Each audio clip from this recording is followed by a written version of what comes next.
આપણે આગળના લેક્ચરમાં શ્વસન માર્ગ વિશેની ચર્ચા કરી. હવે શ્વસનમાં સમાવેશિત તબક્કાઓની ચર્ચા કરી. તો શ્વસનમાં સમાવેશિત તબક્કાઓમાં સૌથી પહેલો તબક્કો શ્વસનમાં સમાવેશિત કે શ્વસનની પ્રક્રિયામાં સૌપ્રથમ વાતાવરણમાંથી શ્વાસની ક્રિયા વડે વાયુઓને અંદર ફેફસા સુધી લઈ જવામાં આવે. એટલે શ્વસનની ક્રિયાનો પહેલો તબક્કો છે કે વાતાવરણમાંથી વાયુઓને અંદર ફેફસા શ્વસન સપાટી સુધી પહોંચાડવાની ઘટના, જે આપણે શ્વાસની ક્રિયા મારફતે કરીએ છીએ કે સૌપ્રથમ વાયુઓને વાતાવરણમાંથી ફેફસામાં અંદર એટલે કે શ્વસન સપાટી સુધી પહોંચાડવાની પ્રક્રિયા. ત્યાર પછી બીજો તબક્કો કયો થશે કે જ્યારે ફેફસાની અંદર વાયુ કોષમાં વાયુઓ પ્રવેશે. આપણે વાયુ કોષની આકૃતિ દોરી, એક જ વાયુ કોષ, ત્યારે અહીંયા સુધી O2 બહારથી અંદર આવ્યો હશે. આપણે શેની રચના દોરેલી છે? ખાલી વાયુ કોષની રચના દોરેલી છે. વાયુ કોષમાં હવા અંદર પહોંચે એ પહેલો તબક્કો. વાયુ કોષમાં પ્રવેશેલી હવા અને એની આસપાસ રહેલી રુધિર કેશિકામાં CO2 હોય. બીજા તબક્કામાં આ O2 અને CO2 ની આપ-લે થાય. O2 રુધિરમાં પ્રવેશે અને CO2 રુધિરમાંથી વાયુ કોષમાં છે. આ સેકન્ડ પ્રોસેસ. પછી થર્ડ પ્રોસેસ તો કે ઓક્સિજન વહન પામતો રુધિર દ્વારા ઓક્સિજન વહન પામે અને વહન પામતો ઓક્સિજન પેશી કોષ સુધી પહોંચે. એટલે વહન પામતો ઓક્સિજન છે એ પેશી કોષ સુધી પહોંચે. આ પેશી કોષ ધારો આ રીતના ઓક્સિજન પેશી કોષ સુધી વહી ગયો. એટલે પહેલી ઘટના વાયુઓનો અંદર પ્રવેશ કરાવ. બીજી ઘટના તો કે વાયુઓની અદલા બદલી કરવી, પણ કઈ જગ્યાએ? શ્વસન સપાટી વાયુઓની અદલા બદલી કરવી. આ રચના કઈ છે તો કે વાયુ કોષ્ઠ છે. વાયુ કોષ્ઠ એટલે શ્વસન સપાટી, બરાબર. પછી ત્રીજી ઘટના તો કે પ્રવેશેલો ઓક્સિજન છે એનું વહન કરાવવાનું. એટલે ત્રીજી ઘટના ક્યાં સુધી વહન કરાવવાનું તો કે વાયુ કોષ્ઠથી પેશી કોષો સુધી. ચોથી ઘટના તો કે પેશી કોષમાંથી ઓક્સિજન અંદર દાખલ કરવો. એટલે કેટલી ઘટના થઈ ગઈ? ચોથી. દાખલ થયેલો ઓક્સિજન ત્યાં ગ્લુકોઝનું દહન કરે એટલે O2 ની મદદથી ગ્લુકોઝનું દહન થાય, તેમાંથી CO2 છૂટો પડે ને, એ CO2 ફરી પાછો પેશી કોષમાંથી બહાર રુધિરમાં પ્રવેશે અને રુધિરમાં પ્રવેશેલા CO2 ને પાછું શ્વસન સપાટી સુધી લઈ જવું. એ કેટલામી ઘટના થશે? 5મી. શ્વસનમાં આ મુખ્ય 5 તબક્કાઓ સમાવેશિત જોવા મળે છે. પહેલો તબક્કો કે વાયુઓનો અંદર પ્રવેશ કરાવો. બીજો તબક્કો શ્વસન સપાટીએ વાયુઓની આપ-લે. ત્રીજો તબક્કો વાયુઓનું રુધિર વડે પેશી કોષ સુધી વહન. ચોથો તબક્કો પેશી કોષ અને રુધિર વચ્ચે વાયુઓની આપ-લે. પાંચમો તબક્કો દહન થાય અને કાર્બન ડાયોક્સાઇડ ઉત્પન્ન થયેલો હોય એને ફરી પાછો શ્વસન સપાટીએ લઈ જવો. તો કુલ 5 તબક્કા છે એ શ્વસનની ક્રિયા.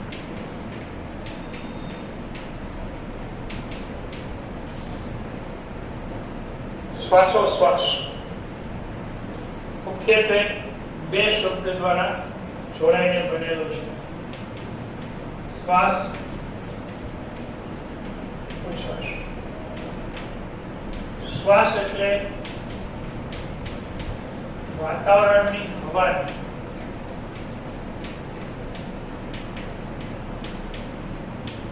ફેફસા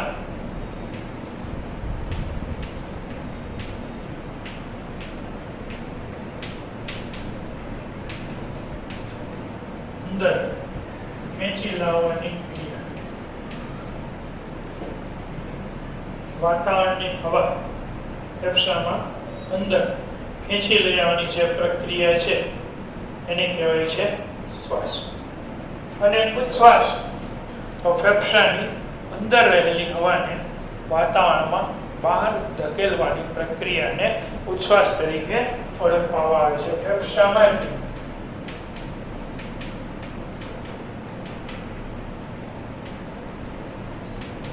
હવા દબાણપૂર્વક વાતાવરણ ધકેલવાની ક્રિયા એટલે ઉચ્છ્વાસ. હવે આપણે સમજીએ કે શ્વાસની ક્રિયા ક્યારે શક્ય બને. શ્વાસની ક્રિયા ક્યારે શક્ય બને કે આપણો શ્વસન માર્ગ આપણે જોડીએ.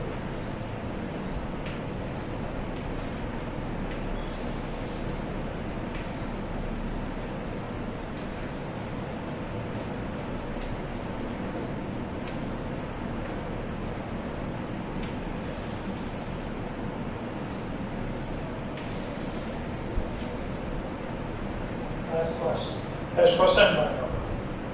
હવે જ્યારે ફેફસામાં દબાણ ઓછું હોય, ફેફસામાં નીચું દબાણ અને બહાર વાતાવરણીય દબાણ વધુ હોય, એટલે હવા છે એ દબાણના સિદ્ધાંત અનુસાર વધુ દબાણથી ઓછા દબાણ તરફ ગતિ કરે. આ રીતે ફેફસાની અંદર ઓછું દબાણ ઉત્પન્ન થાય. ઓછું દબાણ ઉત્પન્ન થાય એટલે ફેફસામાં કેવું દબાણ કહેવાય? ઋણ દબાણ. કોની સાપેક્ષમાં ફેફસામાં ઋણ દબાણ છે? વાતાવરણની સાપેક્ષમાં. અને વાતાવરણની સાપેક્ષમાં ફેફસામાં ઋણ દબાણ છે. એટલે ફેફસામાં બરાબર છે બહારથી અંદર હવા પ્રવેશે અને આ રીતે વાતાવરણીય હવા શ્વસન માર્ગ મારફતે જ્યારે બહારથી અંદર પ્રવેશે તો ત્યારે એ ઘટનાને શ્વાસ તરીકે ઓળખવામાં આવે. બરાબર છે. હવે ઉચ્છ્વાસની પ્રક્રિયામાં શું થાય વિચારીએ તો ઉચ્છ્વાસની પ્રક્રિયામાં ફેફસાની અંદર રહેલા હવાનું આંશિક દબાણ વધે. શ્વાસની પ્રક્રિયામાં ફેફસામાં રહેલી હવાનું આંશિક દબાણ વધે. કોના કરતા ફેફસામાં રહેલી હવાનું આંશિક દબાણ વધશે? વાતાવરણ કરતા. અને પરિણામે ઉચ્છ્વાસ દરમિયાન ફેફસામાં ધન દબાણ ઉત્પન્ન થાય અને જે હવાની છે એ વાતાવરણમાં બહાર ધકેલવા માટે ઉપયોગી થાય. આ ઘટનાને આપણે ઉચ્છ્વાસ તરીકે ઓળખવામાં આવે છે. હવે આ શ્વાસ અને ઉચ્છ્વાસ કઈ રીતના થાય છે એ આપણને પ્રોપર સમજાઈ ગયું કે શ્વાસની પ્રક્રિયામાં અંદર ઋણ દબાણ ઉત્પન્ન થાય, શ્વાસની પ્રક્રિયામાં અંદર ધન દબાણ ઉત્પન્ન થાય. બરાબર. પણ એ દબાણ ઉત્પન્ન કરવામાં કોણ કોણ ભાગ લે છે એની વાત કરીએ તો દબાણ ઉત્પન્ન કરવામાં ભાગ લેતા ઘટકો તરીકે એક ઉરોદર પટલ,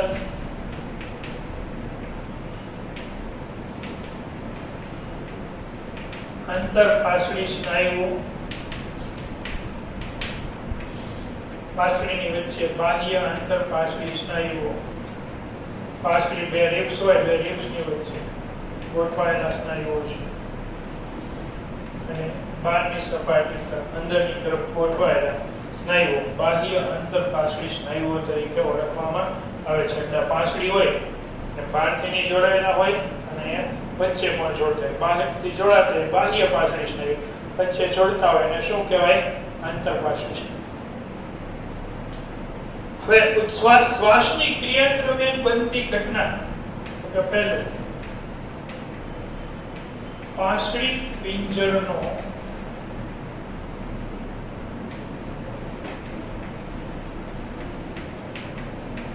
વિસ્તાર વધે. બરાબર.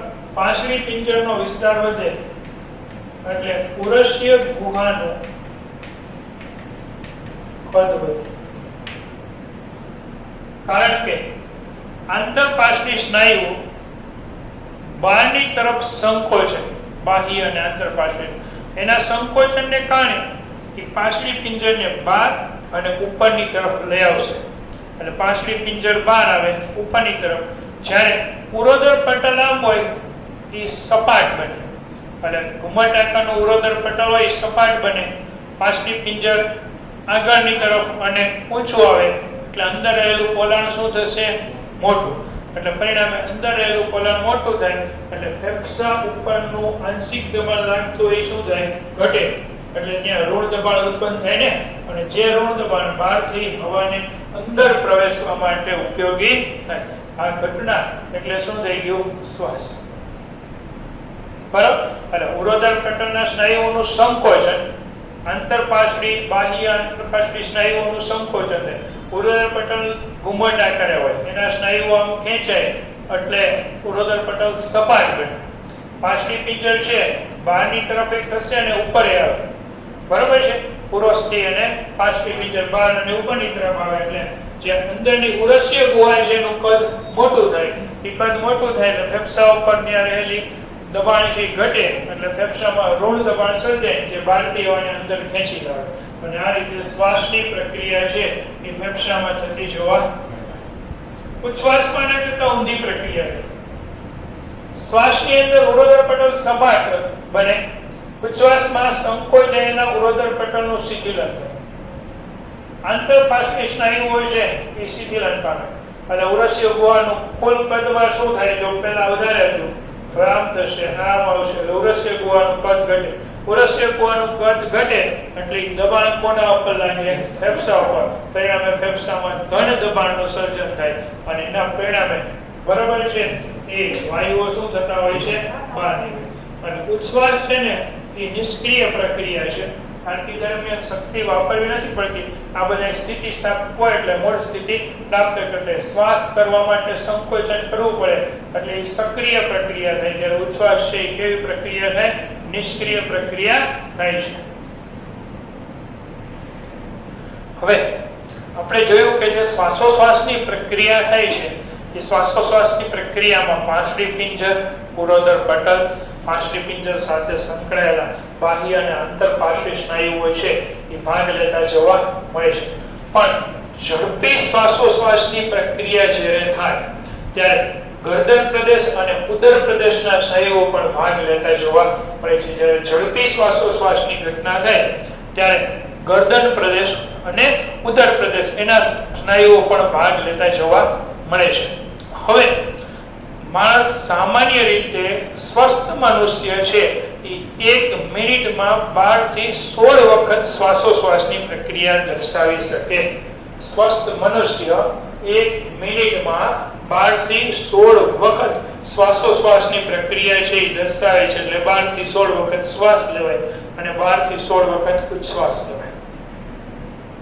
બીજું, શ્વાસોશ્વાસની પ્રક્રિયામાં શ્વાસ અને ઉચ્છ્વાસ બંને 100% કન્ટિન્યુ પ્રક્રિયા નથી. શ્વાસની પ્રક્રિયા પછી એક અલ્પ વિરામ, સૂક્ષ્મ અલ્પ વિરામ આવે પછી ઉચ્છ્વાસની પ્રક્રિયા થાય. એટલે શ્વાસ પછી સૂક્ષ્મ અલ્પ વિરામ એ અતિ માઇક્રોસેકન્ડનો હોય અને પછી પાછી કઈ ઘટના થાય? ઉચ્છ્વાસની પ્રક્રિયા. આપણી શ્વસન ક્ષમતા કે આપણે કેટલું શ્વાસોશ્વાસ દર્શાવી શકીએ છીએ, આપણી ફેફસાની કેપેસિટી કેટલી છે, કેટલા ટકા ફેફસા વર્કિંગ કરે છે શ્વાસોશ્વાસમાં, તો આ શ્વસન ક્ષમતાનું માપન સ્પાયરોમીટર નામના સાધનની મદદથી કરી શકાય છે.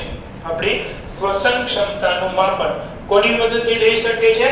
સ્પાયરોમીટરની મદદથી થઈ શકે છે. અને આપણે શ્વસન ક્ષમતાનું માપન આ સ્પાયરોમીટરની મદદથી થાય એ ક્વેશ્ચન નીટમાં પૂછાઈ ચૂકેલું છે.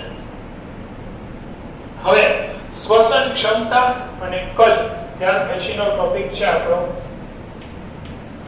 શ્વસન ક્ષમતા અને કદ.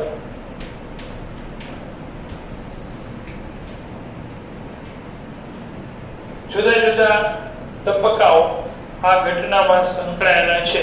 શ્વસન ક્ષમતા અને કદ એટલે મીન્સ કે આપણે કેટલા પ્રમાણમાં વાયુઓને અંદર લઈ શકીએ છીએ, ઉચ્છ્વાસ મારફતે કેટલા પ્રમાણમાં વાયુઓને બહાર કાઢી શકીએ છીએ, આપણી સામાન્ય રીતે વાયુ લેવાની કેપેસિટી કેટલી છે, આપણે ખૂબ ઊંડાણથી શ્વાસ લઈએ તો કેટલા પ્રમાણમાં વધુ વાયુ આવી શકે છે, સામાન્ય ઉચ્છ્વાસની કેપેસિટી કેટલી છે અને આપણે દબાણપૂર્વક ઉચ્છ્વાસ કરીએ ત્યારે કેટલા વાયુઓ છે દબાણપૂર્વક ધકેલાય છે.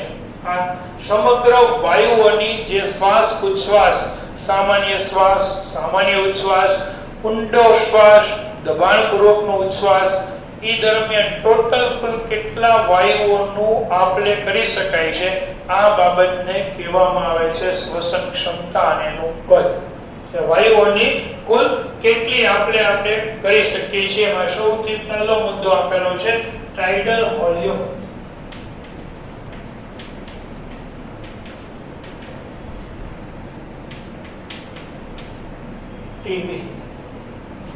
ટાઇડલ વોલ્યુમ એટલે શું? તો કે સામાન્ય સ્થિતિમાં આપણે નોર્મલ બેઠા છીએ, બરાબર, અને આપણે કોઈ વર્કિંગ ફંક્શન નથી કરતા, આવા સમય શ્વાસ દ્વારા આપણે કેટલા ml હવાને અંદર લઈ શકીએ છીએ એને ટાઇડલ વોલ્યુમ તરીકે ઓળખવામાં આવે. આપણે જે નોર્મલ કન્ડિશન, આપણે બોલતા નથી, દોડતા નથી, ચાલતા નથી, કૂદતા નથી, તરતા નથી, આપણે નોર્મલ સિચ્યુએશનમાં છીએ અને ત્યારે આપણે શ્વાસની ઘટના કરીએ તો કેટલા ml વાયુઓ વાતાવરણમાંથી આપણે હવામાંથી અંદર ફેફસામાં પ્રવેશ કરાવી શકીએ. આ મૂલ્યને કયા નામે ઓળખાય છે? Tidal volume. ટાઇડલ વોલ્યુમનું અર્થઘટન સમજાઈ ગયું બધાને કે સામાન્ય કન્ડિશનમાં કેટલી વાતાવરણીય હવાને આપણે અંદર દબાણ ખેંચી શકીએ દબાણથી, એને શું કહેવાય? Tidal volume.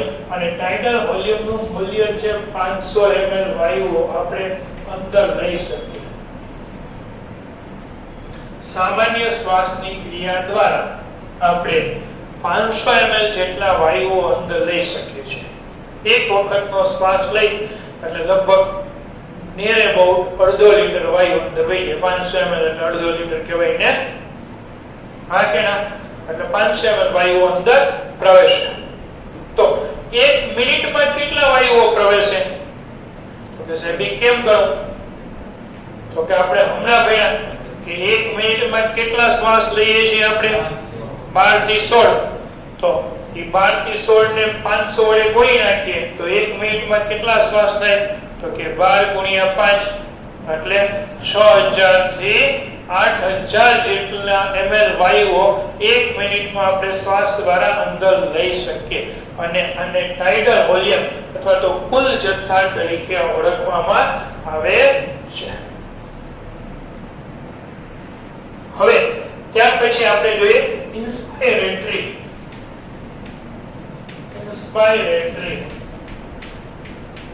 reserve volume IRV.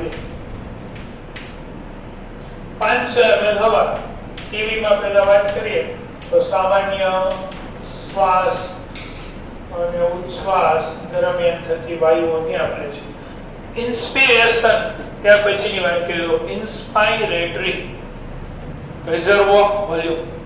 Inspiration એટલે શ્વાસ. ઇન્સ્પાયરેટરી reservoir volume એટલે શ્વાસની દરમિયાન કેટલું વોલ્યુમ આપણે હવાનું કદ કેટલું લઈ શકીએ, પણ સામાન્ય નહીં. કેવું? દબાણપૂર્વક. આપણે દબાણપૂર્વક શ્વાસને લઈએ દાખલા તરીકે તો મેક્સિમમ કેટલી હવા આપણે અંદર ખેંચી શકીએ છીએ? આપણે જ્યારે દબાણપૂર્વક શ્વાસ લઈએ તો ત્યારે મેક્સિમમ કેટલી હવાને અંદર ખેંચી શકીએ છીએ એ મૂલ્યને કયા નામે ઓળખવામાં આવે છે? ઇન્સ્પાયરેટરી reservoir volume તરીકે ઓળખવામાં આવે છે. અને ઇન્સ્પાયરેટરી reservoir volume કેટલું હોય છે? તો કે 2500 થી 3000 ml એટલે 2.5 થી 3 લીટર હવા આપણે ઇન્સ્પાયરેટરી વોલ્યુમ દરમિયાન બરાબર છે એ અંદર ખેંચી લે. બરાબર. સૌથી વધારે કોણ ખેંચી શકતું હોય છે? કલ્પના કરો છો, બાબા રામદેવ. બરાબર. સિસોટી વગેરે રાખે, આપણે કીધે ના વાગે. એટલે ખૂબ દબાણપૂર્વક હવાને અંદર ખેંચવાની જે ઘટના છે આ ઘટનાને ત્યાં નામે ઓળખવામાં આવે છે ઇન્સ્પાયરેટરી reservoir volume. ને મેક્સિમમ કેટલી હવા આપણે ઊંડો શ્વાસ લઈ તો ખેંચી શકીએ? 2500 થી 3000 ml જેટલી. 500 નો ml શબ્દ અગત્યનો એકમ, લીટર લખના ખોટું થઈ જાય. 2500-3000 લીટર પાણી ફાટીની ફેફસા બધી મારા પતી ગઈ. હવે તો તમને ટાઇડલ વોલ્યુમ એટલે ખબર પડી ગઈ કે સામાન્ય સ્થિતિમાં બેઠા છીએ ને ત્યારે જે શ્વાસ ને ઉચ્છ્વાસ મારફતે વાયુ આપણે થાય 500 ml અંદર આવે 500 ml બહાર જાય એ સામાન્ય. ઇન્સ્પાયરેટરી રિઝર્વ વોલ્યુમ એટલે કેટલું જોરથી શ્વાસ લઈને અંદર હવા ખેંચી શકીએ છીએ એ મૂલ્ય કેટલું છે 2500 થી 3000. હવે એક્સપાયરેટરી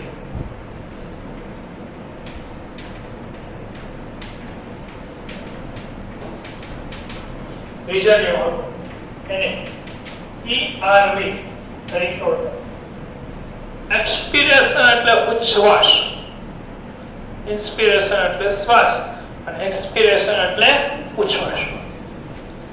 તો આપણે દબાણપૂર્વક કેટલો ઉચ્છ્વાસ બહાર કાઢી શકીએ છીએ? રામદેવ જેમ કરે એમ કોઈ તો પેટ અંદર નાખી, બરાબર? તો દબાણપૂર્વક જેટલો હવાને બહાર કાઢી શકીએ એને કે નામે ઓળખવામાં આવે છે એક્સપાયરેટરી રિઝર્વ વોલ્યુમ તરીકે ઓળખાય છે. આ દબાણપૂર્વક વધારે આપણે કાઢી કેટલું શકીએ છીએ તો કે 1000 થી 1100 ml. આ કેટલું છે તો કે સાહેબ 500 ml. 500 ml લઈએ, 500 ml દૂર. તો હવે અહીંયા વિચારો, સામાન્ય શ્વાસથી કેટલું આવ્યું 500 ml, દબાણપૂર્વકના શ્વાસથી કેટલું આવ્યું 2500 થી 3000.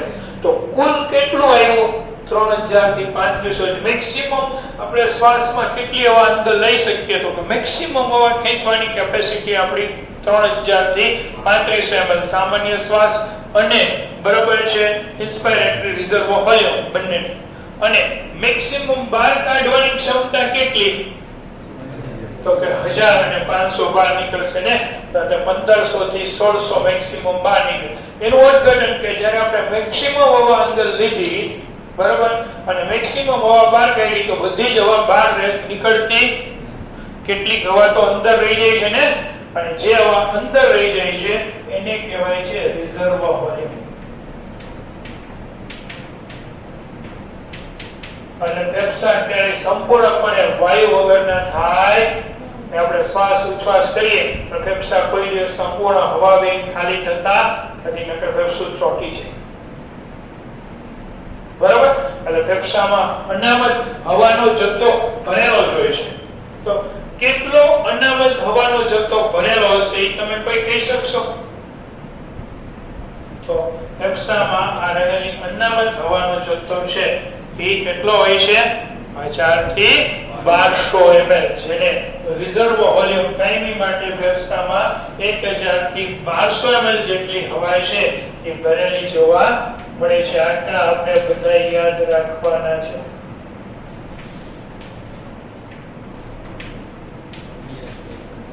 અગિયારસો થી 1200. એટલે ગમે એટલા આપણે જોરથી શ્વાસ લઈએ, ગમે એટલા બાબા રામદેવ પેટને દબાવીને હવા બહાર કાઢે, બરાબર છે, પણ એના ફેફસામાં પણ હંમેશાને માટે કેટલી હવા ભરેલી રહે 1100 થી 1200 ml, એટલે 1 લીટર થી 1.2 લીટર જેટલી હવા તો ભરેલી હોય છે. આની કે નામે ઓળખવામાં આવે છે રિઝર્વ વોલ્યુમ, જે કાયમી માટે ભરેલી હવાનું કદ દર્શાવે છે. હવે આરવી મીન્સ કે રેસિડ્યુઅલ વોલ્યુમ, એની ચર્ચા. હવે આપણે ઇન્સ્પાયરેટરી કેપેસિટી,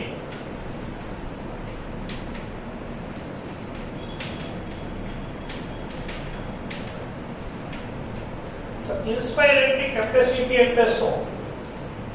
કે સર ઇન્સ્પાયરેટરી કેપેસિટી એટલે વધુમાં વધુ આપણે શ્વાસ મારફતે કેટલી હવાને અંદર લઈ શકીએ. મેક્સિમમ આપણી શ્વાસ મારફતે અંદર લેવાની કેપેસિટી કેટલી?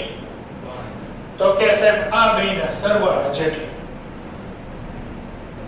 ટાઇડલ વોલ્યુમ ટી વત્તા આયર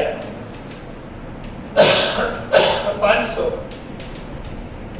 2500 થી 3000, ટોટલ કેટલી આવશે 3000 થી ml. આપણે મેક્સિમમ આપણી બરાબર છે અંદર હવા લેવાની કેપેસિટી છે, એ કેપેસિટીને કેના નામે ઓળખાય છે? IRV, બરાબર છે, ઇન્સ્પાયરેટરી કેપેસિટી IC. તો ઇન્સ્પાયરેટરી કેપેસિટી કોના ઉપર આધાર રાખે? તો કે ટીવી અને IRV ના સરવાળા. આ ટીવી દરમિયાન લીધું હોય તો કે ટીવી દરમિયાન શ્વાસ લેવાનો એટલે ટીવી I લખાય. I એટલે ઇન્સ્પિરેશન, શ્વાસની વાત છે. તો એવી રીતના જેવી રીતના ઇન્સ્પાયરેટરી કેપેસિટી હોય એવી જ રીતના એક્સપાયરેટરી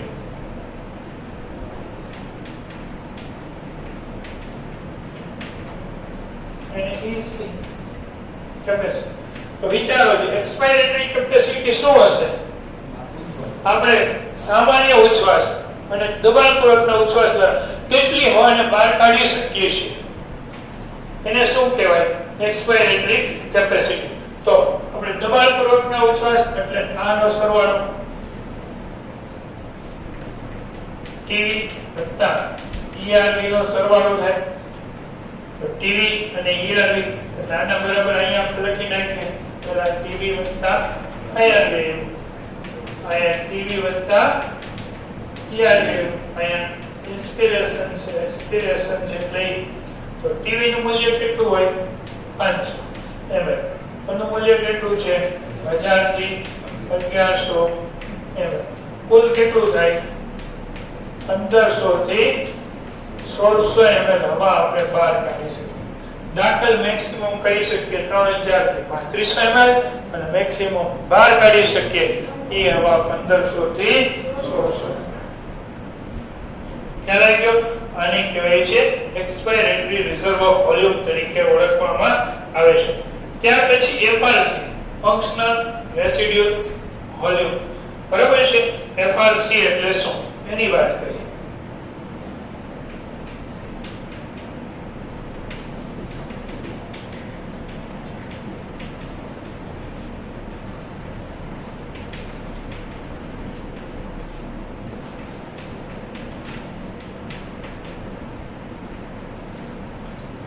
ફંક્શનલ રેસિડ્યુઅલ કેપેસિટી એટલે કે આપણી કુલ કેપેસિટી કેટલી છે ફંક્શનલ?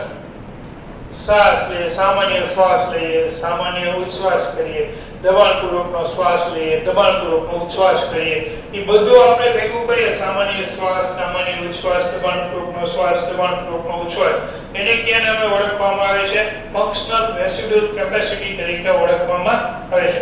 અને કેપેસિટી ERV અને RV ના સરવાળા બરાબર થતી જોવા મળે છે. કોના બરાબર છે? ERV અને RV ના સરવાળા બરાબર છે. બરાબર? એ બેયનો જે સરવાળો કરીએ તો ERV અને RV ના સરવાળા બરાબર FRC પ્રાપ્ત થતું જોવા મળે છે. અને ત્યાર પછી આપેલું છે VC વાઇટલ કેપેસિટી.